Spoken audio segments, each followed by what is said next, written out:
Hey, so the first part of this unit, we were looking at real world situations and turning them into algebraic expressions. And we're still going to be writing algebraic expressions, but rather than looking at real world situations, we're just going to more so look at verbal descriptions that don't really have any real world application. It's just going to use mathematical terms that will turn from words into symbols. So in order to do that, we have to be able to recognize some of those mathematical terms and understand what operation that they mean.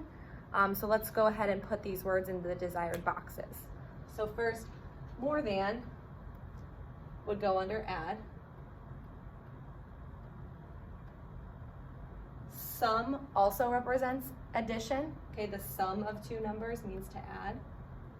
Groups of goes in multiply.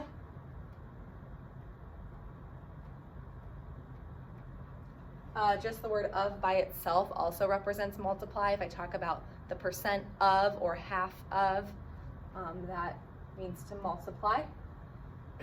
Difference, the difference between two numbers would be subtraction. Fewer also would represent subtraction. Some number fewer than another. The quotient represents the answer of a division problem. Product, the product of two numbers is for multiplication. Decreased by would be for subtraction.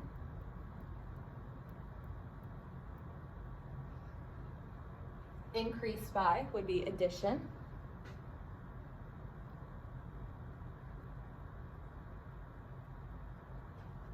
Less than would also go under subtraction. And split equally, if you split something into equal groups, that would be division.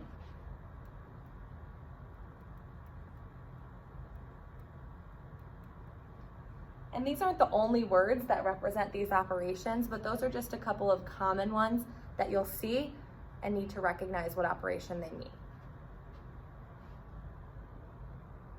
So keeping those in mind, we're going to take a look at some of these verbal descriptions, take them from words into symbolic form, into our expression.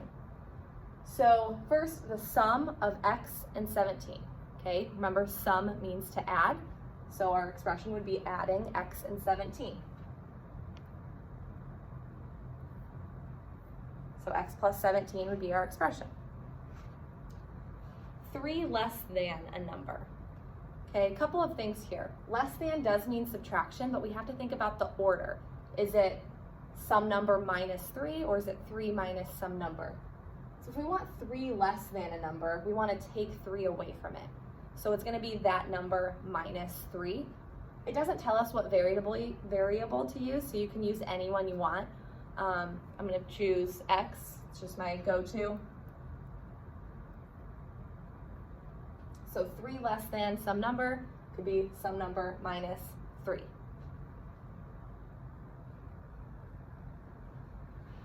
Next is 3 times the sum of a number and 10. Okay, so the sum of a number and 10 would mean to add those, and then you want 3 times that amount. So the sum of some number and 10 is x plus 10, and we want 3 times that entire amount. So I'm going to put that in parentheses and multiply it by 3. You could also put times 3 afterwards, but it's just more common notation to have it before. So 3 times the sum of a number and 10. All right, 18 less than 4.5 times q. Okay, again, when it comes to subtraction, you have to think about the order. If I want 18 less than something, then I want to subtract 18 from it. So 4.5 times q can just be represented as 4.5q when they're next to each other. That means multiplication. And then 18 less than this, I would want to subtract 18 from it.